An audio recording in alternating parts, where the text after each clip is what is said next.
Students, जैसे बेटा आप सभी को पता है मैंने क्लास प्लस 2 का मैथ का चैप्टर डिटरमिनेंट ये स्टार्ट किया हुआ है। उसमें एक्सरसाइज आज ई करेंगे। तो बेटा ये एक्सरसाइज में टॉपिक कौन से है, पहले हम टॉपिक के बारे में नॉलेज लेते हैं। ठीक है, कौन से टॉपिक हैं? एक टॉपिक है बेटा माइनर एंड कोफैक्टर्स। इसमें ये दो टॉपिक आएंगे, माइनर एंड कोफैक्टर्स। ठीक है, वैसे दोनों में कोई ज्यादा अंतर नहीं है, थोड़ा सा डिफरेंस है बेटा, प्लस माइनस का ही डिफरेंस है दोनों में, माइनर एंड कोफैक्टर में। ठीक है, और कोई ज्यादा डिफरेंस नहीं होता है। बट इन दोनों में से यदि इंपॉर्टेंट की नहीं है, किसे ज्यादा इंपॉर्टेंट देंगे? बेटा कोफैक्टर मोस्ट इंपॉर्टेंट पार्ट है इसका। जो नेक्स्ट जो एक्सरसाइज आप कहेंगे ना, उन एक्सरसाइज में ये सबसे ज्यादा यूज होने वाला पार्ट है कोफैक्टर। ठीक है, तो ध्यान से देख लेना। इसे शुरू करते हैं। सबसे पहले बेटा माइनर एंड कोफैक्टर, तो शुरू करते हैं। नोट एक बार ध्यान रखना, माइनर क्या है? माइनर किसी भी एलिमेंट का माइनर हो सकता है। जैसे कोई डिटरमिनेंट है बेटा, ये डिटरमिनेंट है, इसमें हर एक एलिमेंट का एक माइनर है। 9 एलिमेंट है तो इसमें हर एक एलिमेंट का एक माइनर है, तो मीनिंग इसमें 9 माइनर है। और कोफैक्टर भी हर एक एलिमेंट का 5 का अपना कोफैक्टर है, 3 का अपना कोफैक्टर है, 8 का अपना कोफैक्टर है। ठीक है, तो ये सभी कोफैक्टर होते हैं। तो बेटा कोफैक्टर इसमें 9 है, कोफैक्टर इसमें 9 है। तो कोफैक्टर होते कैसे? जैसे मैं आपको डिटरमिनेंट ले रहा हूं, मान लीजिए ये डिटरमिनेंट है मेरा बस a11 a12 a13 a21 a22 23 31 32 33। ये डिटरमिनेंट है, इसमें 9 एलिमेंट है, तो हर एक एलिमेंट का एक माइनर है, जिन्हें माइनर है बेटा, और हर एक एलिमेंट का एक ही कोफैक्टर भी है। यानी कि 9 एलिमेंट है तो इसमें 9 कोफैक्टर एंड 9 इसके माइनर है। तो कोफैक्टर देते क्या होता है? देखो आप एक्सपेंड कर रहे हैं, जानते हो इसे, एक्सपेंड करते थे ना बेटा, एक्सपेंड करते थे। जैसे मान लीजिए फर्स्ट रो के बताओ कर रहे हैं a11 के बताओ, तो इसके बताओ कर रहे हो तो इसको डिलीट कर दोगे आप और इसको डिलीट कर दोगे। यहां पर साथ में डिटरमिनेंट रहेगा 2/2 ऑर्डर का, कितने का? a22 a32 a23 a33, ये डिटरमिनेंट रहेगा। बट एक्सपेंड करते ही एलिमेंट साथ में आता है। बट ये बेटा इसका माइनर निकालना है, जब कोफैक्टर निकालना है तो साथ में जे एलिमेंट नहीं आएगा, सिर्फ जे ही इसका जो पार्ट बचा हुआ है, ये वाला पार्ट है जो। ठीक है, 2/2 ऑर्डर का डिटरमिनेंट है बेटा, ये पार्ट इसका माइनर भी है और इसका कोफैक्टर भी है। तो इस तरह से हर एक एलिमेंट का आप कोफैक्टर एंड माइनर निकालोगे, यानी कि जिस एलिमेंट का आपने कोफैक्टर या माइनर निकालना है वो जिस रो में उस रो को डिलीट कर दो, जिस कॉलम में उस कॉलम को डिलीट कर दो बेटा। बाकी जो बचेगा डिटरमिनेंट वो उसका कोफैक्टर या माइनर आएगा। हाँ, एक बात नोट करना, ये एलिमेंट साथ में नहीं आएगा कभी भी। जिस एलिमेंट का निकाल रहे हो बस एक्सपेंड करने में और कोफैक्टर एंड माइनर निकालने में बेटा इतने फर्क है, बाकी सेम है लगभग। अब कोफैक्टर एंड माइनर मैं बोल रहा हूँ सेम है, सेम बेटा डिफरेंस भी थोड़ा पहले देखते चलो। माइनर क्या है? माइनर ऑफ एन एलिमेंट, किसी भी डिटरमिनेंट का माइनर जिसका ऑर्डर n है। जैसे इस डिटरमिनेंट का ऑर्डर 3/3 3 है। ठीक है, मान लीजिए 3 है n ऑर्डर, तो बेटा जो इसका माइनर डिटरमिनेंट का माइनर आएगा वो किस ऑर्डर का आएगा? n-1, यानी कि 2 ऑर्डर का। ये देखो 2/2 n-1 उससे कम आएगा, समझ रहे हो? नेक्स्ट अब माइनर, बेटा माइनर को डिनोट करेंगे Mij से। किसी भी एलिमेंट का आप देखो, एलिमेंट को डिनोट करते हैं Aij। अब Aij का जो माइनर आएगा वो Mij, एंड जो इसका कोफैक्टर डिनोट करेंगे हम वो कैपिटल M और कैपिटल A से करेंगे बेटा। ये कैपिटल A, जो इसका कोफैक्टर आएगा उसे कैपिटल Aij मान लीजिए। अब आप A23 का कोफैक्टर निकाल रहे हो, माइनर निकाल रहे हो 23 का, तो A23 का माइनर डिनोट होगा A23 और A23 का कोफैक्टर डिनोट होगा बेटा A23, कैपिटल A23। ठीक है, तो ये नोट कर लेना एक बार। इसके बाद आगे बढ़ते हैं, चलो रिलेशन। बेटा relation between the cofactor and minor, cofactor और माइनर। मैंने यहां पर बोला ये इस एलिमेंट का a11 का ये कोफैक्टर भी और ये इसका माइनर भी है, दोनों ही है। इसे एक्सपेंड कर दोगे ना आप, तो एक्सपेंड करके a22 a33 minus a32 into a23, ये इसका कोफैक्टर भी और इसका माइनर भी है। तो बेटा मैंने बोला माइनर और कोफैक्टर सेम है, तो आपको ये सब कोफैक्टर और माइनर सेम है, तो फर्क क्या है दोनों में? नाम क्यों दिया बेटा? थोड़ा डिफरेंस भी है, प्लस माइनस का डिफरेंस है। कई तो दोनों सेम आएंगे, तो ये डिफरेंस है दोनों में रिलेशन। तो relation between cofactor and minor aij, तो cofactor is equal to minus 1 की पावर इन दोनों का सम आएगा i प्लस j, माइनस 1 की पावर, ठीक है, i प्लस j और इनटू में माइनर।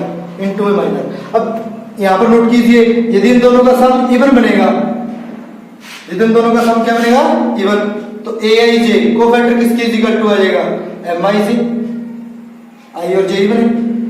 यदि इन दोनों का सम ऑड होगा बेटा, इन दोनों का सम ऑड 5 7, ठीक है, इस तरह से ऑड बनेगा, जी पावर यहां पर ऑड आएगी, ठीक है, तो माइनस की इक्वल आ जाएगा, माइनस mi जाएगा।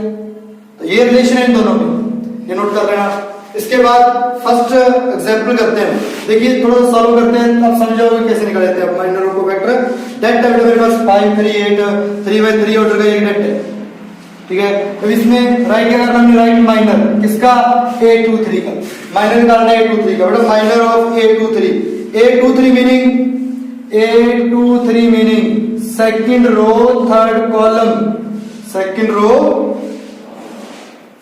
रो थर्ड कॉलम यानी कि 1 का, आपने 1 का माइनर निकालना है। अब इस रो को डिलीट कर दो, इस कॉलम को डिलीट कर दो, क्या रह जाएगा 5 3 1 2, 5 3 1 2, इसे एक्सपेंड कर दो बेटा, 10 माइनस 3 7 माइनस 7 आ गया, ठीक है।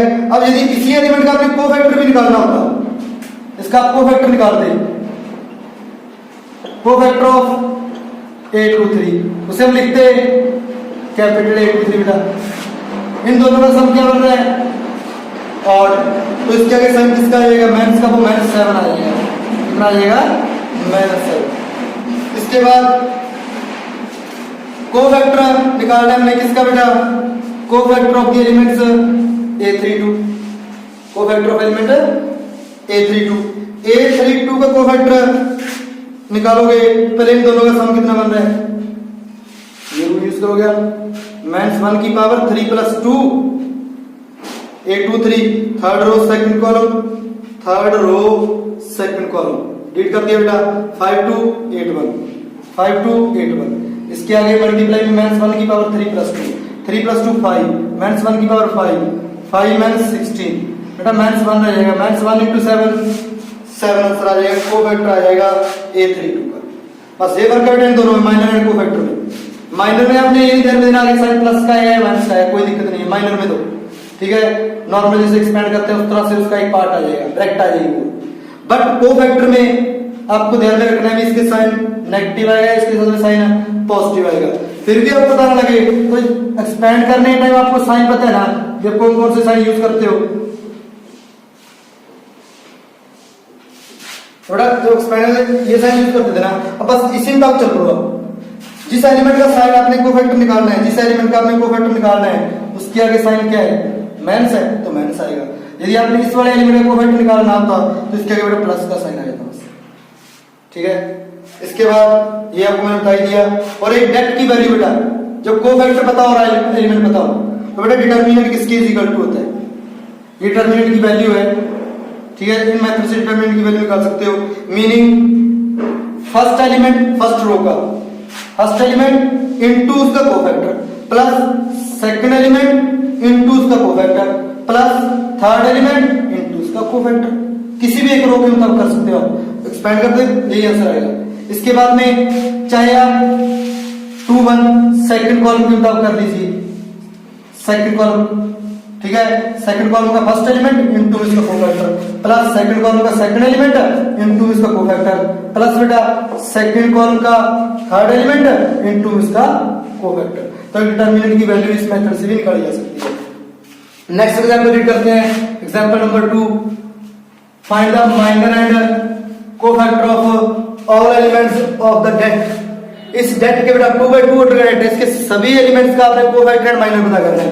पहले फर्स्ट एलिमेंट का माइनर पता करते हैं, तो माइनर ऑफ 1, फर्स्ट एलिमेंट होता है बेटा 1 1 1 से नोट किया जाता है, ठीक है। तो हम 1 1 कितना आएगा, देखो 1 का आपने माइनर निकालना है, तो बेटा इस रो में रो को डिलीट कर दो, इस कॉलम में कॉलम को डिलीट कर दो, बाकी जो बचेगा वो आंसर आ जाएगा बस।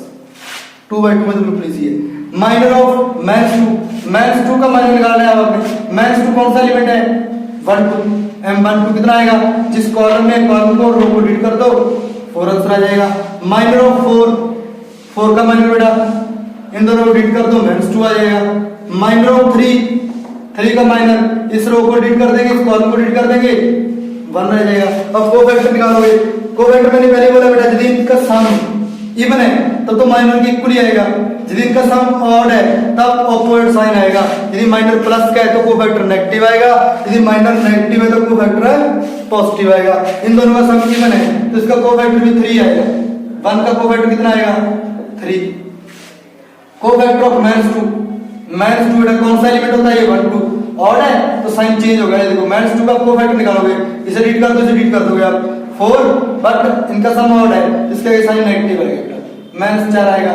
इसके बाद में आप कोफैक्टर निकालोगे 4 रीड कर दीजिए, ठीक है, तो -2 बट इसके आगे साइन नेगेटिव आएगा, इनका सम ऑड होता है 2 1 3, तो बेटा 2 आ जाएगा। कोफैक्टर ऑफ 3, ठीक है, 3 का कोफैक्टर कितना आएगा? 1 आ जाएगा। तो बेटा एक ना यहाँ पर कोफैक्टर मैट्रिक्स भी बनाओगे आप, पूछ सकता है आपसे कोफैक्टर ऑफ मैट्रिक्स। जिस एलिमेंट से डिटरमिनेंट के आपने इसे मैट्रिक्स बोलेंगे, डिटरमिनेंट कोफैक्टर मैट्रिक्स। तो फर्स्ट एलिमेंट का कोफैक्टर कितना है? 3, सेकंड का कितना है? -4, थर्ड का कितना है? जो जिस ऑर्डर पर बेटा उसी ऑर्डर पर उसी का कोफैक्टर लिख दोगे आप 1। ये कोफैक्टर मैट्रिक्स है, इसको हम कोफैक्टर मैट्रिक्स बोलेंगे। चलो नेक्स्ट देखते हैं। तो बेटा example number 3, in the determinant में आपने फाइंड करना है कोफैक्टर किसके? -5 3 एंड 6। -5 कहां पर है? ये रहा सेकंड रो थर्ड कॉलम, तो cofactor of -5 second row third column A 2 3, इन दोनों का सम क्या है? और 2 3 और आ रहा है तो इसका साइन माइनस का आ जाएगा बेटा 5। इसको डिलीट कर दीजिए, इसको डिलीट कर दीजिए, sorry second row and third column को डिलीट कर दोगे, -10 3 माइनस हो जाएगा बेटा, ठीक है, -1 -10 -11 हो जाएगा, -11 into -11 पॉजिटिव आ जाएगा। कोफैक्टर ऑफ 3 बेटा ये रहा, कौन से ऑर्डर पर है? Second row second column A 2 2, इनका सम इवन आ रहा है, इसके आगे साइन प्लस का आएगा, इसमें भी साइन प्लस होता है, ठीक है, ये रहा इस एलिमेंट का साइन। तो बेटा डिलीट कर दीजिए इनको, 30 -4 30 + 4 34, आगे साइन प्लस है, प्लस आ जाएगा। अब कोफैक्टर ऑफ 6 निकालोगे आप, कोफैक्टर ऑफ 6 ये रहा बेटा, कौन सा एलिमेंट है ये? A 3 3, तो कोफैक्टर है 3 3, इनका सम कितना है? 6। इवन मान रहा है तो यहाँ पर साइन प्लस का आएगा, साइन किसका आएगा? प्लस का। अब इसका निकालोगे 15 + 2 बेटा 17 प्लस आंसर आ जाएगा, इसका कोफैक्टर आ गया। तो बेटा मेन माइनर एंड कोफैक्टर है इस एक्सरसाइज में, और इंपॉर्टेंट पार्ट है कोफैक्टर। कोफैक्टर में आपने ध्यान रखना है कि कहां पर साइन प्लस का है, किस एलिमेंट के कोफैक्टर का साइन चेंज होगा और किसका साइन चेंज नहीं होगा। और मैंने सिंपल बता दिया आपको, यदि इनका सम ऑड बन रहा है बेटा, यदि इनका सम ऑड बन रहा है तब तो साइन चेंज कर दो आप, यदि इनका सम इवन बन रहा है, ठीक है, तब साइन चेंज मत करो। कोफैक्टर एंड माइनर, और आई होप यही आपको अच्छी तरह समझ आया होगा। बट फिर भी कोई दिक्कत है बेटा, आप मेरे को इस नंबर पे कॉल करके पूछ सकते हो या व्हाट्सएप मैसेज कर देना, आपका जो भी प्रॉब्लम होगी उसका सोल्यूशन जल्दी मिल जाएगा। ओके, थैंक यू बेटा।